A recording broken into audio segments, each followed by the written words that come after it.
Quatrième D, bonjour. Aujourd'hui, on va continuer le cours sur la proportionnalité avec la notion de ratio. Donc, vous voyez ici le cours qui est à recopier dans votre cahier de leçons. Alors, les ratios, pour le coup, c'est quelque chose a priori qu'on voit jamais en maths, mais qu'on voit partout ailleurs. Contrairement à la plupart du temps où on utilise souvent des notions qu'on retrouve qu'en maths, qui sont utiles pour construire les maths. Là, c'est vraiment une notion, moi personnellement, en tant que mathématicien, je ne l'ai jamais rencontré. Par contre, dans d'autres domaines, vous le retrouvez un peu partout. C'est évidemment au programme de maths, hein, c'est d'ailleurs un ajout assez récent. Et voilà, c'est quelque chose qu'il faut savoir manipuler, pas pour les maths, mais pour tout le reste.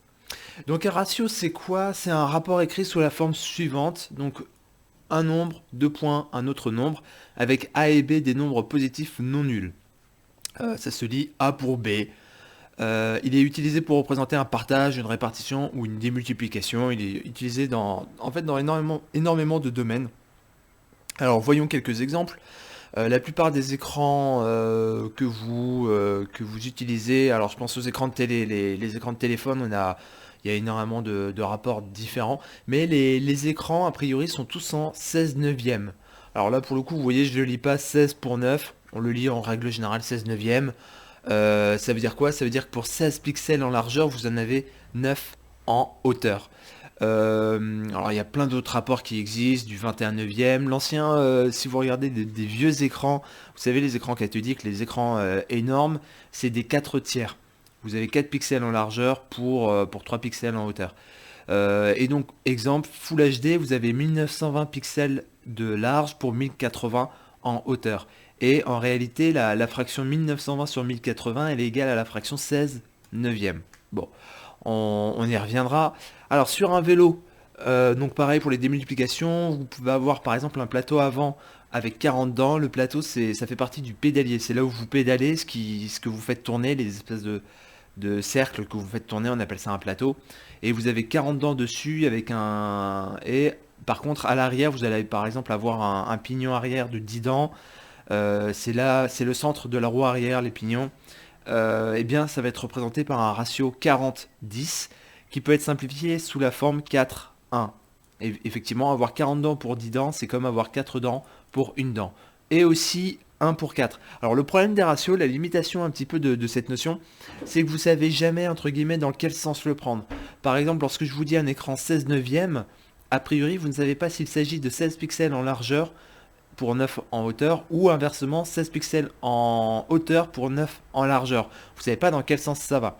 Et en fait, ça va tout changer parce que là, par exemple, votre ratio 40-10, a priori, donc ratio 4 pour 1, ça veut dire une démultiplication par 4. Vous pédalez, là, ça va être un ratio très très très dur. Inversement, si vous avez votre plateau de 10 dents à l'avant sur un pignon arrière de 40 dents, ça va être extrêmement facile de pédaler.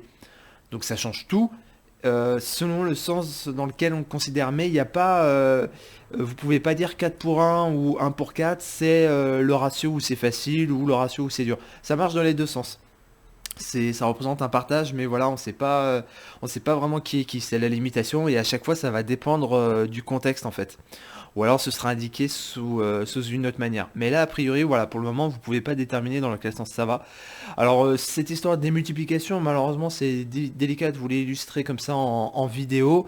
Mais je vous mettrai en lien un extrait de C'est pas sorcier où justement ils en parlent sur un vélo. Et vous verrez un petit peu à quoi ça peut correspondre. Tiens, tant que je suis là-dessus, pareil, vous savez que dans un moteur de voiture, on mélange de l'air et un comburant ou carburant, je sais jamais. Euh, et on met le feu à tout ça. Normalement, vous l'avez vu ou vous le verrez en physique-chimie. C'est au programme, alors de quelle année, je ne sais plus. Et en fait, pour avoir la meilleure performance, il faut un certain rapport air-essence. Alors au passage, je précise que si vous mettez que de l'essence, ça ne marche pas. Vous allez dans l'espace, vous mettez de l'essence, vous essayez de l'allumer, il ne prend pas feu, il ne prend feu que s'il y a de l'air. Bon, c'est une petite chose à savoir. Donc en fait, dans l'espace, vous pouvez pas avoir d'explosion comme on en voit dans les films. Bon, c'est pas très important. Donc voilà, par exemple, ici, l'air, a priori, le rapport idéal air-essence, lorsque vous le mélangez, ça va être 14,7 pour 1. Là, en fait, il n'y a pas de doute, on sait qui est qui parce que votre ratio, il est présenté dans un certain ordre au début. Air, essence, 14,7, 1, donc 14,7 c'est pour l'air, et 1 c'est pour l'essence. Donc 14,7 grammes d'air, par exemple, pour 1 gramme de carburant. Donc voilà, après, d'ailleurs ça se démontre en chimie, et un mélange stoichiométrique, alors, bon, j'ai pas trop suivi mes cours de chimie au lycée, mais je pense qu'on l'a fait au lycée, donc vous le verrez. Voilà, on peut vraiment démontrer qu'il faut 14,7 grammes d'air pour 1 gramme. Bon, puis après, il y a d'autres subtilités. Mais enfin, voilà, c'est vraiment quelque chose qu'on va retrouver très souvent, du coup, en physique-chimie. Encore une fois, pas forcément en maths, mais voilà, en physique-chimie, dès que vous allez faire des mélanges, que vous allez essayer d'optimiser des réactions chimiques, eh bien, vous allez avoir des ratios. Ok, poursuivons. Alors, un mélange eau-farine, selon le ratio 1 pour 3, est un mélange où il y a une unité d'eau pour 3 unités de farine. Bon, là, ça paraît, comment dire, un petit peu superflu. Vous vous dites, ouais, j'ai déjà fait des gâteaux, j'ai pas vu de ratio, donc ça m'intéresse pas. Oui et non, oui et non. Moi, je sais que personnellement, j'ai une recette de pâte à pizza où je connais le ratio eau-farine et c'est ce que j'utilise en fait pour après faire varier ma quantité de pâte en fonction du nombre de personnes à nourrir. J'ai pas, tiens, il faut 200 grammes de farine et 150 grammes d'eau. Non, je retiens simplement mon ratio. Et à partir de ce ratio, je décline les quantités. Je sais que mon ratio eau-farine idéal, c'est 2 pour 3. Donc par exemple, si je sais qu'il y a beaucoup de personnes, 2 pour 3, je vais faire 400 grammes d'eau pour 600 grammes de farine. Ça va me faire une énorme pâte à pizza. Bien. Et un pâtissier, il l'utilise très souvent, par exemple pour les meringues, vous avez un ratio à peu près idéal de blanc d'œuf pour une certaine quantité de sucre. Pareil, un pâtissier, il va retenir son ratio, et après, en fonction des quantités qu'il a envie de préparer, eh ben, il va appliquer son ratio. Alors ensuite, un cas assez rare que j'aurais du mal à vous illustrer, c'est simplement pour les partages. A priori, quand vous partagez quelque chose, vous et moi on partage en part égale, donc on n'a pas besoin de ratio. Vous voulez partager 12 euros en deux, bah vous faites 6 euros, 6 euros. Par contre, vous pouvez éventuellement partager avec des ratios inégaux. Imaginons, alors encore une fois, c'est un exemple que j'aurais du mal à illustrer de manière très concrète, mais voilà, on veut partager les revenus en fonction des besoins des gens, eh bien on va appliquer des ratios. On va dire que telle personne, vu qu'elle a plein d'enfants, elle va avoir besoin de plus. Donc on va par exemple appliquer un ratio 1-2, et la personne qui a besoin de plus d'argent, on va lui donner 8 euros, alors que la personne qui a besoin de moins d'argent, on va lui donner 4 euros. Bon, l'exemple, il est pas, je sais que c'est pas très parlant, mais voilà, faut imaginer dans des systèmes un peu plus complexes, notamment d'aide sociale, on peut être amené à utiliser des ratios pour faire des partages qui sont inégaux. Mais juste. Bon. Ok. Alors, comme je vous l'ai dit, c'est quelque chose qu'on retrouve très peu en maths, mais qu'il faut savoir utiliser. Alors, c'est de la proportionnalité, c'est des fractions, donc dans tous les cas, on s'en sort. Alors, je vous propose par exemple de calculer le nombre de pixels en hauteur d'un écran 16 neuvième qui fait 3840 pixels de largeur. Donc vous avez un écran aux dimensions standard. S'il fait 3840 pixels de largeur, combien fait-il de hauteur? Alors je vous laisse réfléchir un petit peu. Vous pouvez mettre... Oh, non, je n'ai pas affiché la réponse, c'était faux ce qui était en bas. Vous pouvez réfléchir un petit peu. Encore une fois, je le répète, vous avez de la proportionnalité. À partir de là, tout va bien se passer. Allez, je vous donne une aide en essayant de ne pas afficher la solution. J'ai dit proportionnalité, tableau en croix. Alors c'est parti. Je sais que pour 16 pixels en largeur, j'en ai 9 en hauteur. Du coup, si j'en ai 3840 en largeur, eh bien, par un produit en croix, je vais ici trouver le nombre manquant. Donc, du coup, la réponse, je l'ai déjà calculée. Vous faites 3840 x 9 divisé par 16, d'accord? 3840 x 9 divisé par 16, ce qui vous donne 2160. Et en règle générale, du coup, avec les ratios, on va être amené à multiplier par soit 9 sur 16, soit 16 sur 9. Alors pourquoi soit l'un, soit l'autre? Parce que comme je vous l'ai dit, si je vous donne un ratio 1 pour 3, c'est comme si je vous donnais un ratio 3 pour 1. C'est pareil, on ne sait pas dans quel sens l'utiliser.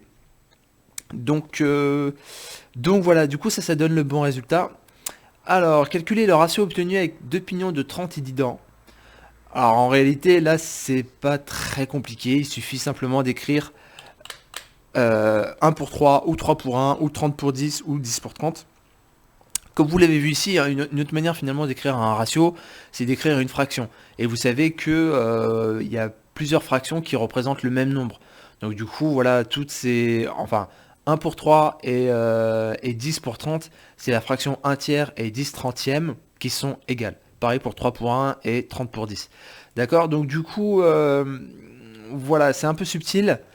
Mais concrètement, voilà, c'est ce qu'on retrouve vraiment de manière extrêmement courante. Notamment si vous faites des systèmes mécaniques, vous aurez des démultiplications. Ces démultiplications, elles seront exprimées par des ratios de manière systématique. Poursuivons. Alors, un peu plus subtil. Quel pignon faut-il utiliser avec un pignon de 40 dents pour obtenir une démultiplication de ratio 1 pour 5? Je vous laisse réfléchir un petit peu. Ok, vous avez réfléchi. Alors, on peut traiter ça avec un tableau. Alors, il y a deux réponses possibles en fait. Je dis quoi? Je dis que pour une dent, j'en ai 5 d'un côté. Donc pour 40 dents, j'en ai, avec un rapide produit en croix, 200. D'accord? Donc du coup, on pouvait répondre un pignon de 200. Alors le problème, c'est que vous voyez, quand j'ai placé mon 40 ici, c'est arbitraire. En fait, j'aurais pu placer le 40 de l'autre côté, ici. Et du coup, la réponse, c'était 8. Donc vous voyez, cette question, en réalité, elle est assez mal posée. Il y a deux réponses possibles. C'est 8 ou 200, selon dans quel sens on considère notre ratio. D'un côté, du coup, ça vous fait une démultiplication qui vous rend le pédalage très facile. De l'autre côté, ça vous rend le pédalage très difficile. Bon, encore une fois, c'est la limitation de la notion de ratio. Vous êtes absolument obligé de le présenter ici. Vous voyez, vous mettez R slash essence, puis votre ratio pour indiquer dans quel sens ça fonctionne. Sinon, encore une fois, vous avez une, euh, une imprécision. Ok, continuons.